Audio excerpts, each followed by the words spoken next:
Welcome, friends. We're just getting the session going here. I know people are just entering the conference room, so we'll get the event going in just a moment. And I see that Sri Dev from the government of Odisha has just showed up too. So great to see you, sir. Of course, Dr. Sinha from Tata Power. Well, to get things going here, let me introduce for those that don't know me. My name is Rick Rosso. I hold the chair in U.S. India Policy Studies at the Center for Strategic and International Studies in Washington, D.C. The CSIS India chair was founded in 2011. Of course, been here for about 10 years now, but actually CSIS work in the region goes back almost a decade earlier to the late 1990s when Ambassador Teresita Schaefer kicked off the South Asia program here at CSIS. Now, for me, I've long been amazed working in India and with India for 25 plus years at how powerful state governments are in India, and sometimes how little state level policymaking is paid attention to by the rest of the world.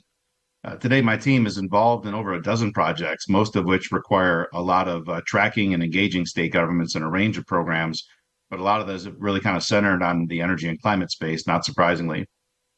Today, I'm excited to launch a brand new report that looks at India's recent history with private electric power distribution. I'll outline some of the key highlights from the report to get the event going today, but I'm particularly pleased to feature two great speakers that can really discuss the practicalities in a way that no think tank ever could. The Principal Secretary of Energy from the state of Odisha, Sri Vishal Kumar Dev, and the CEO of Tata Power, Dr. Pravir Sinha. I also want to acknowledge my co-author and research lead for this report, Mr. Akshat Singh. And the report itself was made possible due to a generous contribution from the MacArthur Foundation, which agreed with our idea that this is a topic that certainly deserved further study. Now, for those that maybe don't have quite the deep experience in India's electric power sector, power is technically a concurrent subject in the Constitution, administered both by the national government as well as by state governments. But at the end of the day, most key decisions in areas like grid planning, pricing, et cetera, are made at the state level. Some states have a single state-owned electric distribution utility, like Tangedco and Tamil Nadu, but many states actually have multiple state-owned distribution companies. Some states have blended, where they have government-owned distribution companies and some distribution of electric power is administered by private entities. Now, it bears repeating why a viable electric power sector is necessary. I imagine that's why a lot of people showed up for this conversation. Programs like Make in India will run on electricity. Building a world-class manufacturing sector requires reliable electric power. And it's one of the impediments that a lot of global manufacturers talk about when they talk about establishing manufacturing in India. And this is a unique point in time as a lot of manufacturers are looking for markets alternative to China. And India certainly would like to grab a large piece of that pie. Priority sectors in India's mind, like semiconductors and hydrogen, require vast amounts of reliable electric power, very energy intensive. But there's also a related manufacturing benefit. A lot of the equipment upgrades and infrastructure upgrades that India requires to build out a modern electric power grid, a lot of that equipment can also be made in India. So a second kind of stimulus related to the development of manufacturing. The second broad bucket is on social development. Electric power allows the lights to stay on for your kids to do schoolwork. Health clinics can run more advanced diagnostic tests, improving irrigation for farmers. And the third big bucket, which drives a lot of my program's work, is looking at climate. Healthy finances provide a lot more space for states to make new investments and modernize the power sector. And that includes things like renewable energy generation as well as storage. Now, we all know that India's electric power sector has faced challenges over the years, low revenue, theft, and more. But some of these issues have political underpinnings that make them really hard for state governments to be able to change. And some states that have tried dramatic changes in areas like pricing have faced retribution at the ballot box subsequently. Central government over the years has tried a number of wide-scale reforms that would touch multiple states to try to improve distribution companies.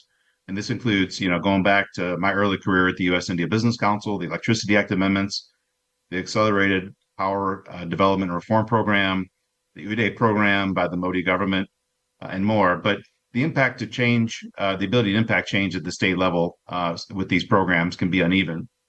Results is often mixed, although some recent changes I would point out, like the revamped distribution sector scheme and the more recent late payment surcharge, are having some positive effects on cash flow and helping private entities do a little bit better as well.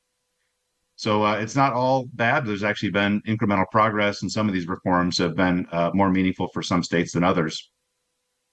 Privatizing electric power distribution is not exactly a new topic. Many of us know about some of the early cases in India. Odisha's first attempt in the 90s, Gaya, and then Delhi, Kolkata, Mumbai. So it's not a brand new topic. And in fact, despite some of the early challenges that we faced uh, with private distribution of electric power, it actually has become fairly sizable, fairly meaningful in India. Here, I'm calling up a slide that showcases, some of the more important data points that we have in the report. In particular, of 61 utilities, most are still state-owned, but a growing number of them are private. And if you look at the utilities that that achieve the highest rank in the Power Finance Corporation's rankings, you've actually got a lot of the private entities that are really huddled up near the top. A not exclusive domain of private entities, but quite a few that are up near the top. And for the states that have actually taken this big step on allowing private electric power, typically it takes a few years to be able to turn the entity around. It's not necessarily a quick change, but it is something that India is trying more and more. And over time, you actually have a higher degree and a higher number of customers that are served by private entities. Today, about 30 million households in India get electricity from private distribution companies. For this report, we interviewed virtually every private firm that operates a distribution utility, including some that operated distribution companies in the past but no longer are able to do so. And we also talked to every state government that has private distribution of electricity to find out if other states were going to consider allowing private distribution of electric power, what can they do to try to take the best about what's happened in the past and even further improve the model? Now, to be clear, the report looks at privatization, but we also recognize it's not the only model. While it's worked well, and certainly this report we talk about the impact of privatization of electric power, there are a number of states, Gujarat, Haryana, and others, that have managed to reform their state-owned distribution utilities as well. But for other states that aren't able to take those tough political decisions, this is an alternative pathway that states should consider, allowing private firms to distribute electric power. Now, in speaking to the companies in this sector, there's two basic models, owner operator versus a franchise. And the companies themselves, of course, prefer the owner operator model by and large. And they have a pretty strong case to make. Owning the utility provides the security to make long-term investments and conduct long-term resource planning. But we also realize not every state is ready to go all in with actually allowing private companies to become the owner operators of discoms. Now, when we talk about the topic around this report, we hear three things, I think, that are pretty common misnomers about how the past experiences went. Number one, there's a belief that prices automatically skyrocket when private entities take over. Number two, that they immediately conduct mass layoffs. And number three, that the states that actually do privatization, whether in part or large, suffer a serious political blowback almost immediately. And in this report, we actually take on all three, including the political change that might happen because of privatization of distribution. Pricing, of course, remains under the electricity regulatory commissions. And so some customers that may have underpaid their bills and things may see the bills go up, but otherwise it is a dance between the private entity and the electricity regulatory commissions. And second, there's improving models on how to balance employee and management staff retention. And some states have the ability to actually pull in staff that may get retrenched into the other operating entities that exist. And on political blowback, I'll touch on that momentarily. I've got a slide that really pops a hole in that myth as well. Now, I'll just kind of wrap up by saying the report itself also has a step-by-step process that states that might want to consider allowing private distribution, that a step-by-step process that they can consider following. I'm not going to read off the entire report, but basically, when we think about some of the steps that they have to take, do they want to go for the entire state? Do they want to focus on specific geographies? Do they want to look at owner operator? Do they want to look at franchising? So there's a number of considerations that states should take into thought as they look at offering some level of private distribution of electric power in their state, Again, whether it's just for a city, a district, or as we are going to hear from momentarily, an entire state to look at doing it. There's also a lot of low-hanging fruit. So this is one of the favorite topics to pull the thread on in these conversations we had with the private companies that operate discoms. What are the quick fixes that they can do? We often think of some of the core challenges on cross-subsidization and the underpricing of power for large consumer groups. But smart meters sometimes work and sometimes they don't. Checking the billing rates of industrial consumers that may have managed to finagle a special billing rate for themselves, ensuring that every customer is being billed and gets that regularly. But also, great customer service is crucial, ensuring 24/7 power. Without that, it's harder for private companies to be able to enforce payment, and customers can respond, with grievances they have of their own about outages and such. So the last thing I'm going to touch on before I hand it over to our two speakers is looking at our own view too on what happened politically in the states that have chosen to have private electric power. So I think by and large, people kind of believe that it's politically unpalatable, dangerous, and I think we kind of understand the reasons why that's a bit of a belief. But in the report, we also do cover one additional point, which is what is the reelection rate of candidates that are running for state assembly in the sections, in the parts of those states that have actually seen private franchising of distribution of electric power. And it turns out that actually the reelection rates of candidates versus elections statewide, there's almost no difference. So if you take the states that, like in Rajasthan and others that have actually taken specific districts and cities and privatized or franchised, the reelection rates of candidates in those areas are actually the same in subsequent state elections as they were statewide. And you can even see that in some instances, like in the franchising model, there actually is a slight improvement of reelection rates for candidates from the incumbent party there. So I think when we hear a lot of concern that politically there's a lot of blowback on privatizing or franchising distribution, in truth, the blowback really hasn't been quite as strong as a lot of people tend to believe. So that's enough of the think tank talking at the theoretical level and from the study. I do hope that people that are interested in the topic can go on our website, download the study, and read it for yourself. There's a lot of other detail on how to do it, past experience, political blowback or lack thereof. But I'm particularly excited to actually hand the floor over to two terrific speakers that can talk about this in a more practical way than any think tank ever could. First, we'll start off with Principal Secretary Vishal Kumar Dev, Principal Secretary of Energy from the government of Odisha, and Chairman of Gridco Odisha, responsible for overseeing the energy department for a state with almost 50 million people. Also serves as the Principal Secretary of the Finance Department for Odisha, and his extensive career has spanned the areas of urban development, industries, and IT sectors. So when I talk about the linkages of a healthy, vibrant electric power sector with other industries, he has lived this throughout his entire career. And then we'll turn to Dr. Pravir Sinha, who's the CEO and Managing Director of the Tata Power Company. His decade claims nearly 4 decades of experience across the power sector value chain, though as young as he looks, you'd think he must have started that career as a toddler. But Pravir has been really a trusted partner to our program across his multiple roles that he's had at Tata Power, and really made sure that we target our work as effectively as we can.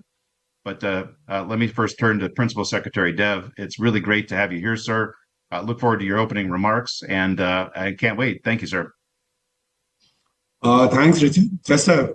I have a bad throat, so I don't know my voice is going to be very clear and legible, audible or not. But Yep, it is. let me just give you a brief background of where we stand today. So currently, our total power generation in Odisha is about 20,000 megawatts, out of which 12,000 is generated by captive power plants, and the remaining 8,000 megawatts is the contracted demand.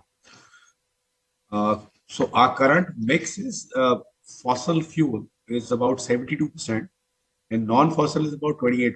So we account for about 25% of the coal reserves of the country. So therefore, there have been a lot of thermal power plants which have come up in the state. By 2030, our fossil fuel generation would come down to 57% from 72%, and the non-fossil will increase to 43%. By 2036, the year when Odisha as a state will complete 100 years, we will flip this ratio around. We will have less than 50% of power coming from fossil fuels and more than 50% coming from non-fossil fuels. Currently, we generate about 4,000 megawatts of renewable energy, and we plan to add another 10,000 megawatts to solar, wind, hydro by 2030. Our out of the 8,000 megawatts, that is the contracted demand, the peak demand of the state is about 5,500 megawatts. So we have a surplus of 2,500 megawatts, which we've been, supplying to various other parts of the country. Apologies. If we look at the reforms in the distribution sector, it was in 1995 that we came out with the Odisha Reform Act, wherein we undo the typical state electricity boards that exist. Even today, they exist in some states. And a grid corporation was created, and the Odisha Hydropower Corporation was created. The first experiment wasn't very successful. There were some hiccups because we were also struck by the super cyclone in 1999, where we lost about 10,000 people. And our financial condition was rather poor. We were almost in a debt trap with our debt to GSDP ratio being at about 54%. So we had to borrow money to repay our debt.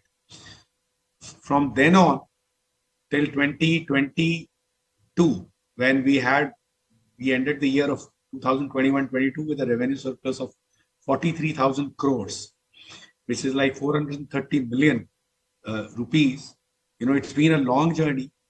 We have been investing very heavily in strengthening our transmission as well as our distribution sector.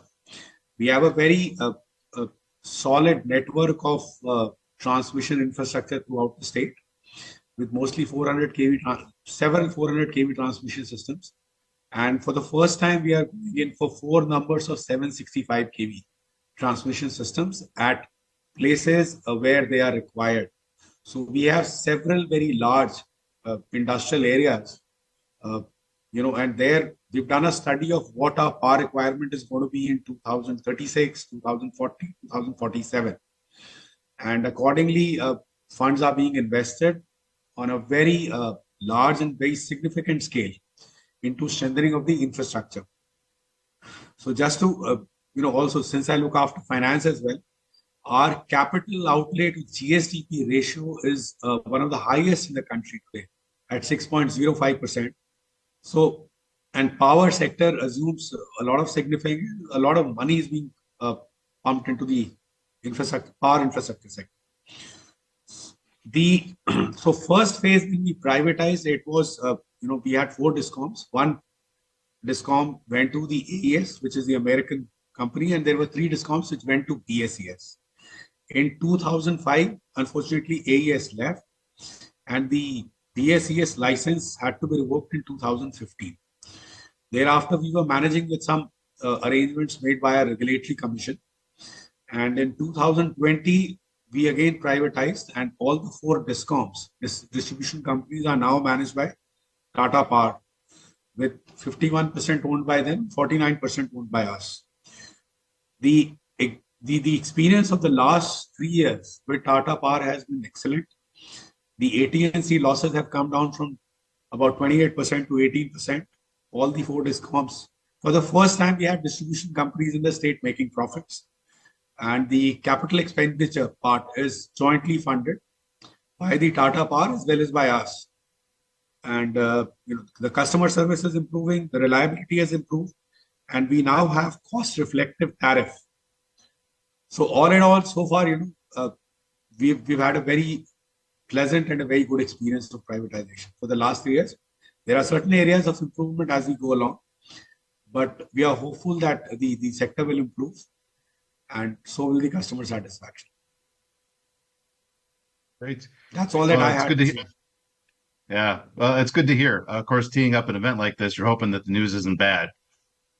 And after our interviews with your government department earlier, sir, and of course with Tata Power, we sounded like the initial indications were that was coming along very well. Having worked at USIBC during that first round, I of course remember that very very dearly the super cyclone and what that meant for that initial phase of reform.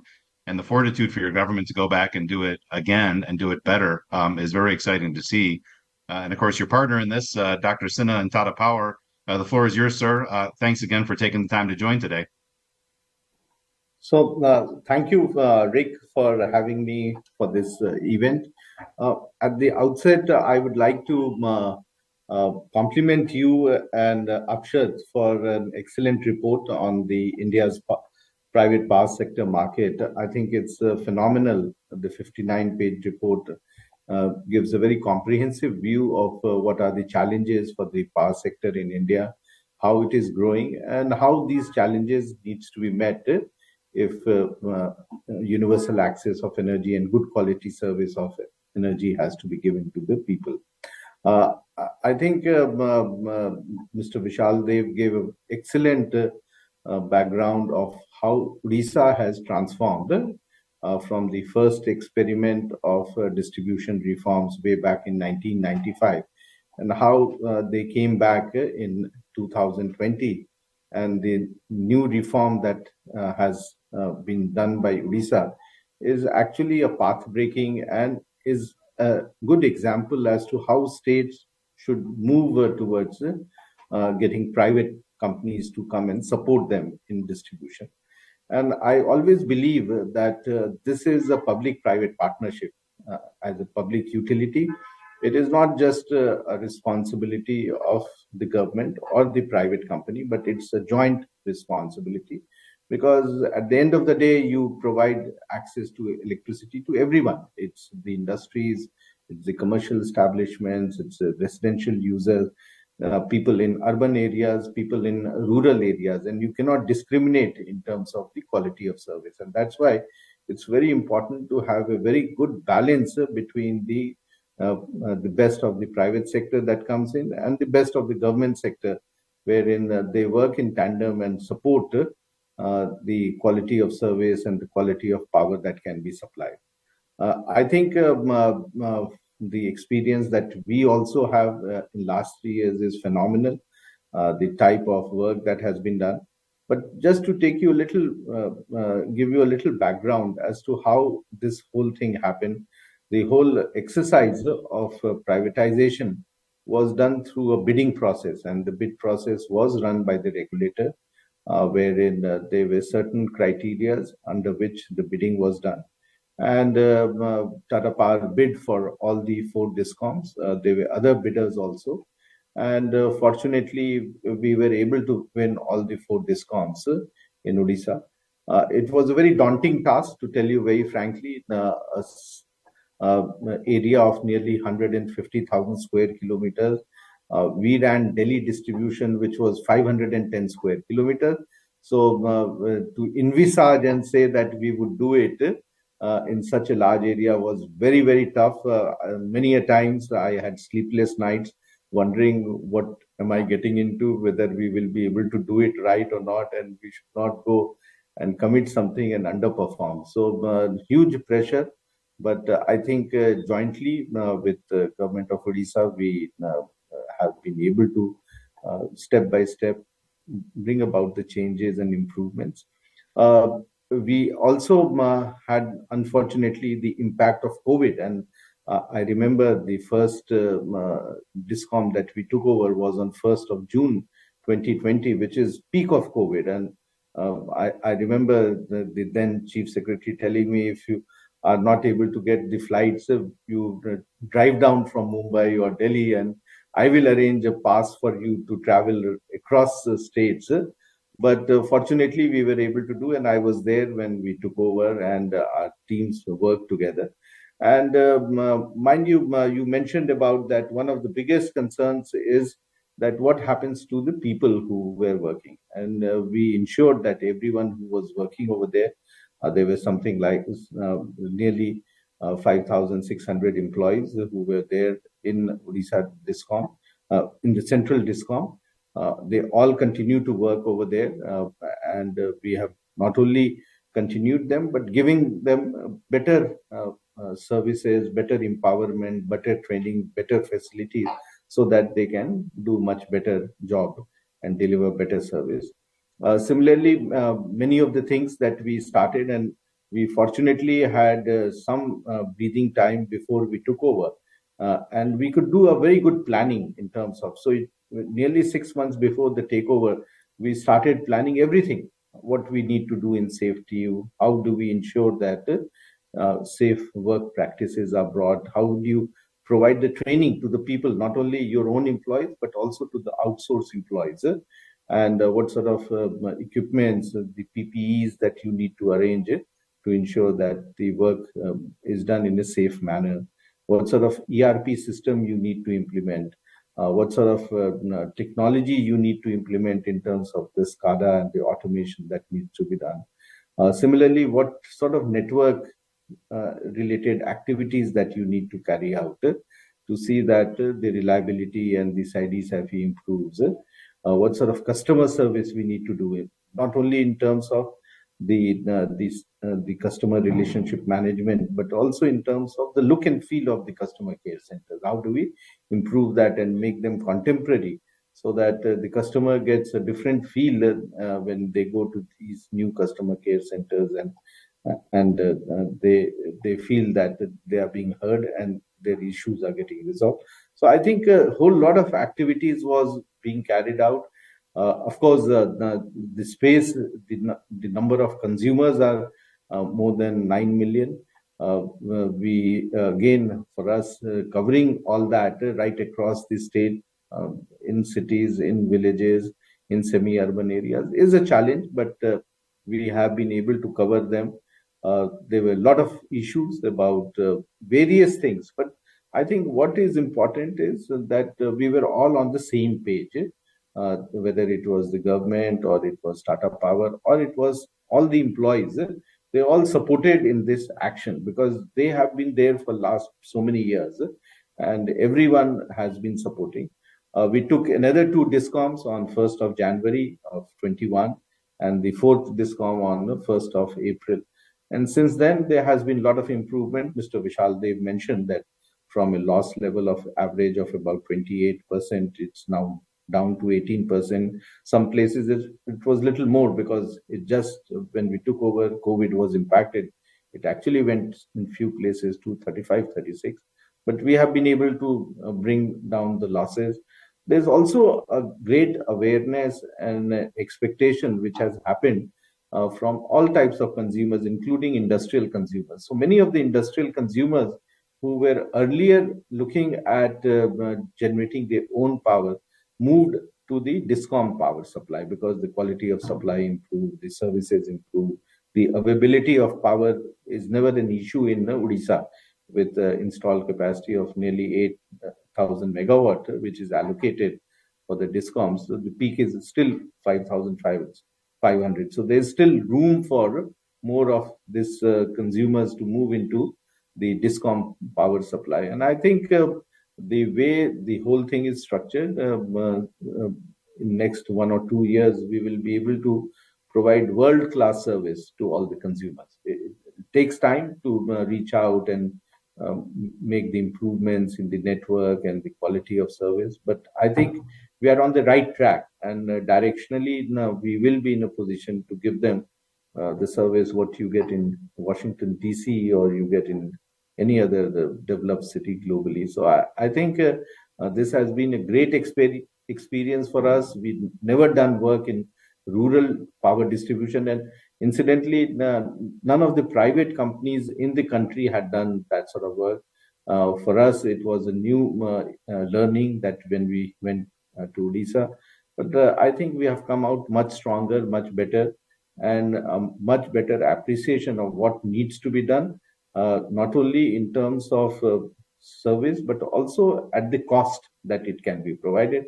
And one of the great things that has happened in Odisha is that the tariff has not gone up. Last 3 years, we are having the same tariff. There is no increase in tariff that has taken place to the consumer. And that's, again, a very, very big thing. So we have nearly 11,000 employees who have come from the earlier structure. All of them have now been trained and they are all integrated. We've carried out numerous programs to integrate them along with the new working style that we have, or the new working culture and expectation. And each one of them today is very committed to perform and give their best to the company and to the consumers. So I think some of the concerns which are there typically have been to a very large extent addressed. And I think every month, every quarter, I find that the improvements are phenomenal. And this is only going to improve in future and give better quality service. So I think Odisha can be a role model for anyone in the country. If anyone today talks of how they should go about, they should actually visit Odisha, see what's happening, and seeing is believing, and see that it has benefited everyone. It has benefited government because they were allocating a lot of resources, which they continue to allocate, but now there is also resource which is allocated by the discoms themselves in terms of incurring the last mile connectivity and the capital expenditure towards that. It is good for also the government because the discoms were earlier making losses. Now they are not making losses, so you don't have to fund the or underwrite the losses of the company. It is good for the consumers because they get better quality service, and they are much better off in terms of both the quality and quantum of service that supply of electricity. And it is good for the employees also because they are also seeing a career growth and improvement in their skill sets. So I think all in all, this has been a phenomenal story of success. And I do hope your report is phenomenal. I do hope this message that you are carrying gets accepted and get relayed much faster to all the states. And they should actually come and visit. For them, it should be a pilgrimage to come to Odisha and see how public sector discom has transformed itself and is for the benefit of the people. It is not that it is just making money or it's a private entity, but it's actually giving back to the consumers in terms of better service. So it's a recipe for doing good things, and we should take this forward. Dr. Sinha, thanks for that. Yeah, and especially as you mentioned on employee retention and pricing, really popping a hole in this myth that these are some of the struggles, that consumers would face or employees would face after a state looks to do this. But to your point on this being the model, and let me ask this question to Secretary Dev. Have other states have they actually taken the pilgrimage? Are they asking you questions about how this is going? Do you feel that the word is kind of spreading, or are other states still kind of in a wait and see approach? Is there more we can do to highlight this? So I wonder, states as laboratories for reform, has this sparked some interest yet? Richard, first of all, let me thank Dr. Pravir Sinha. So what he said was music to our ears. We look forward to Odisha discoms being the finest in the country. And I have no doubts that we'll be there in about 2 to 3 years' time, as he said. As far as other states looking at us, you see, it's kind of very recent. It's just been about 3 years. But a positive word is spreading around throughout the country. And I'm sure there'll be people who come and look at what's happening in Odisha. There's a lot of good work that's happening. And as time passes, I'm sure more and more states would like to come and have a look at what we're doing. You see, electricity, as you said, is a little sensitive subject. There are, elections are also dependent on those. But as I said, it's been a very positive and a very encouraging experience. And we are on the right track. We are making improvements. So I'm sure other states will start looking at and trying to replicate what we've done, of course, within their own context. A couple of things that let me highlight because I think they're important. What's also happened is that the government, in association with the discoms, the Tata Power discoms, we are taking up campaigns to sensitize people, which basically have 2 focus areas. One is, responsible consumption. So avoiding wasteful consumption of electricity. The second is one. The second is about payment of their energy dues on time, which becomes quite a bit of a problem. And particularly in the context that we as a state offer no subsidy on electricity consumption to any sector. So most of the states have, a huge subsidy bill, particularly on account of agricultural consumption of electricity. So Punjab, for example, has about 20,000 crores of subsidy bill, which is huge. It must be almost like maybe 20% of their total budget. We do not offer that, and therefore, that aspect of inculcating responsible behavior among our citizens as far as electricity consumption and payment of dues is concerned, that's very important. If you look at the availability of power nationally vis-a-vis what we have in the state, so we provide power for a longer duration compared to the national. So the national average for power consumption in urban areas is 23.59 hours daily. In our case, it's 23.7 hours. So we are looking at how we can raise it further and make it 23.95, 23.96 hours. So we want power to be available to our consumers, for the entire 24-hour duration. And in rural areas, while the national availability is 21.26 hours in a day, in our case, it's 22.3 hours in a day.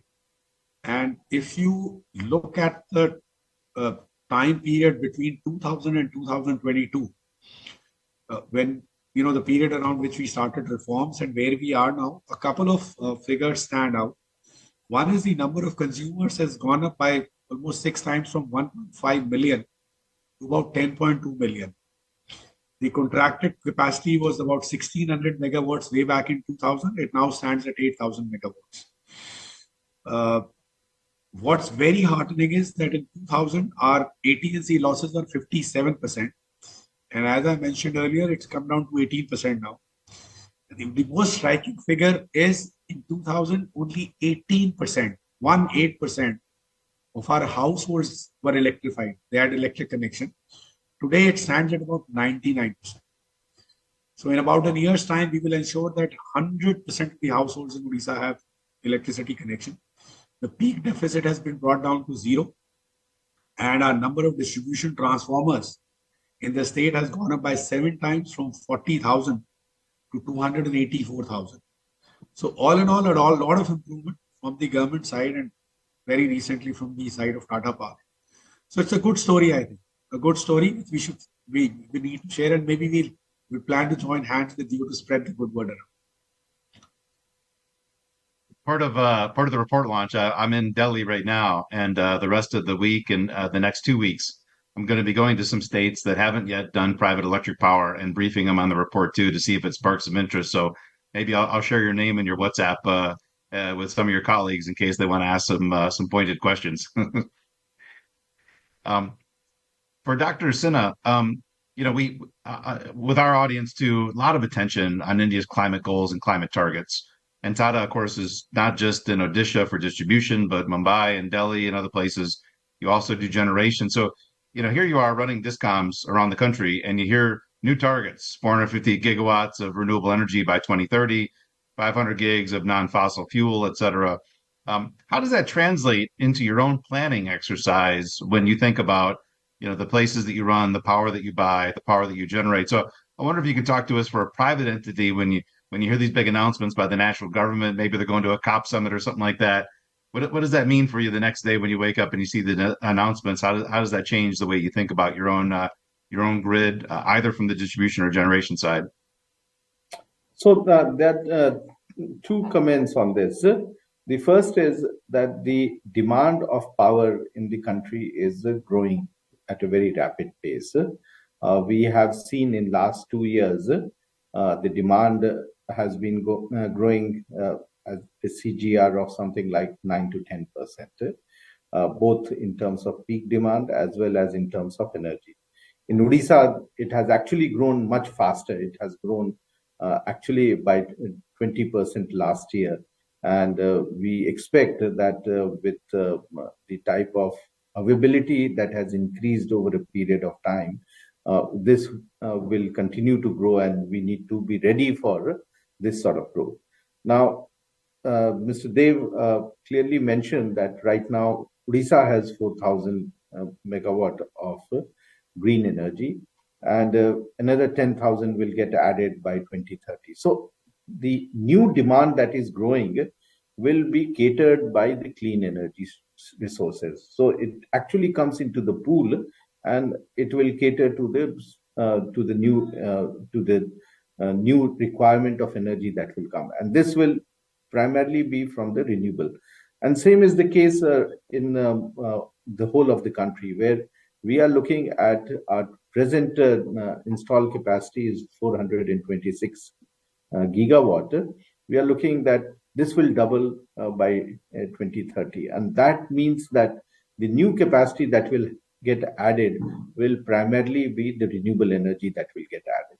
And this is a great opportunity for the country, because today, when we talk of clean energy, it's not just solar or wind or hydro, but it's a combination that we are giving. So it's a blending of solar, which is there during daytime, it's wind, which is there in the evening and night, and then you blend it with hydropower plant. Odisha has large hydro reserves. The new solutions that are coming is pumped hydro, and I think all the states are looking at opportunities that how do we capitalize on our existing hydro to create one more reservoir and have a pumping arrangement, so that you cater to the peaking requirement of power, or during periods when you do not have the renewable power. So I think the new power capacity is talking about the also the demand increase, and you know that India's per capita still continues to be very low, and even if we reach the world average of 3,000 MUs, we need to add a huge amount of capacity, and that will all come. And lastly, I think the important thing is that renewable is today much lower in terms of cost of power, especially when you consider it on a 25-year life cycle, because there is no increase in cost that will take place. It will be a flat tariff for 25 years, unlike coal and gas and others, where the prices keeps on fluctuating depending upon the demand supply. So I think India's progress on adding nearly 300 gigawatt and becoming a 500 gigawatt of clean energy by 2030 is directionally very right. We will definitely be able to do it. The Indian industry is all geared up. The Indian government and all the state governments are supporting. India has taken a stand that 50% of our energy in 2030 will come out of clean energy sources. So I think we are very much on track, and I somehow feel very confident that this will happen, and we may actually surprise everyone by doing it much faster than what has been targeted. For last time I hosted you for an event, sir, I think it was hot on the heels of your groundbreaking announcement of the green tariff in Mumbai, and I believe you also have applied and gotten permission, I think, in addition to do a green tariff as well. You see in good interest? I mean, is it sort of driven by, companies, individuals? Tell me a little bit about the green tariff and what your experience has been for that too, because it's so groundbreaking when you first announced it. Yeah, so we have nearly 25,000 of our customers in Mumbai who use green power. So we give them monthly certificates of green power that is being supplied, and we are now taking it both to Odisha and also to Delhi. And the proposal is with the regulator, and I do expect that in next few months we will get the necessary approval. So this green power is a reality. We were very apprehensive when we started more than 2 years back, but it has caught the imagination. And then now we are coming up with solutions where we can offer 24/7 green power with a mix of hydropower plants. We are in discussion with the government of Odisha also that how do we do pump storage and offer 100% green power. So these are new technologies, new solutions which we are experimenting on, and we feel confident that India will drive the initiative of green power globally. Secretary Dev, Another concern that you sometimes hear about the idea of private, especially, and when you've got an entire state like Odisha, will private entities kind of cherry pick the consumers from the high paying industries, that kind of stuff? And you mentioned, the state of Odisha actually is also contributing capital for the continued, kind of expansion of the grid and improvements on infrastructure. How is it that you kind of balance that to make sure that, some of the consumer groups that pay less, especially in a state that has a lot of tribals like Odisha, how do you ensure too that everybody maintains and assures? Is there some level of ownership that the state of Odisha still keeps for some of these consumer groups for an interim period? So I wonder if you could talk about how you make sure and maintain that less represented groups also aren't harmed by this process, that it goes smoothly for them. So, Richard, the tariff is actually fixed by the Regulatory Commission, but we are, and for even today, the tariff in Odisha across sectors is perhaps one of the lowest in the country. This morning we were just having a discussion with a major green hydrogen manufacturer, and so Maharashtra has a per unit cost of about 14 rupees 50 paisa. Gujarat has about 12 rupees, and almost all of the states have a much higher tariff. In our case, the landed cost per unit is about 6 rupees 25 for industries, and for domestic consumers, it's about 5 rupees 50 paisa. So, by and large, we have in jointly with the regulatory commission, we sort this issue out, and we see that the tariff remains balanced.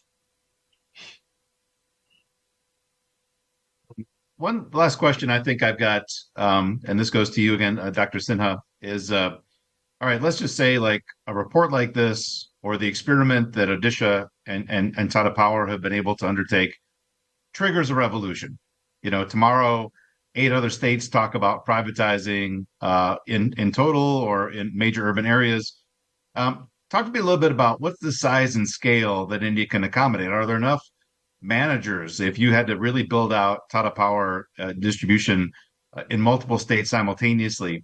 Can that happen in short order, or is this something that you think overall has got to be kind of staggered just because you've got a tiger team that has to be deployed for the places as they do it? So tell me, what if this all happens really fast? Is that possible, or is it better to have some kind of staggered program as other states may begin to consider the model? Uh, to tell you very frankly, I don't think we have a shortage of talent.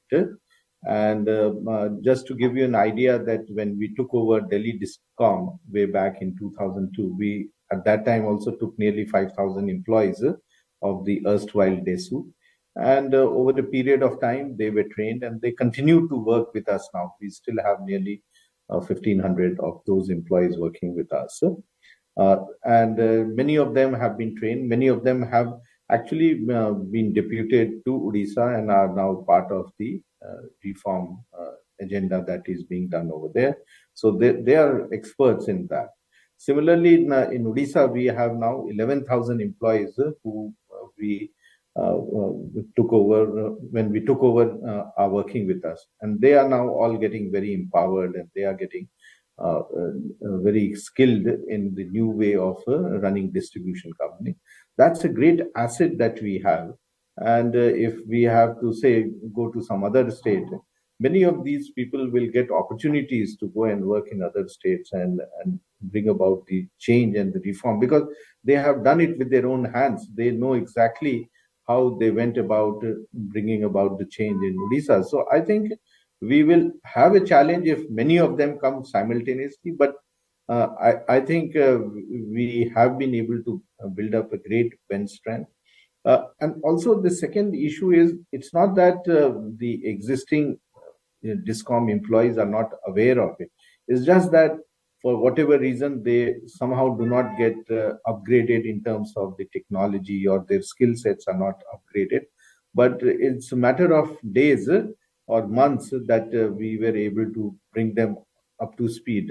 So when we implemented ERP or the billing solution, it was just a few months. In fact, in 72 days we implemented the ERP. In 5 months we implemented the CRM and the billing solution and the collection solution. So I think they are inherently they are all aware of it. It's just that their skill sets needs little bit of improvement and fine tuning, and we'll be able to do it. So I'm not overly worried about this.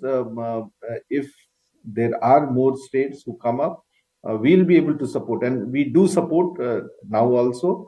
And many of the states have also very trained manpower to carry out the reform. So it's basically the intention of change has to be there, along with the ecosystem that can be created for change, and we should be able to do it. In fact, just to add, many of the state discom representatives and the senior officials and their CMDs have visited Odisha, including the Union Power Secretary had visited, the CA chairman has visited, and it's being talked about that Odisha has really been able to bring about a change, because while everyone expected that this change will happen in urban areas, the rural area change that has happened, and the availability of power that has improved in the rural area and better quality of service, I think that is a game changer. And I'm very confident that post the election, we will have large number of states who would take the new agenda of distribution reforms. I think that's a powerful point to conclude the session on today. I do hope that people that watch this and people that will see it in the future take the time to download the report, but most importantly, to study what's happening in Odisha.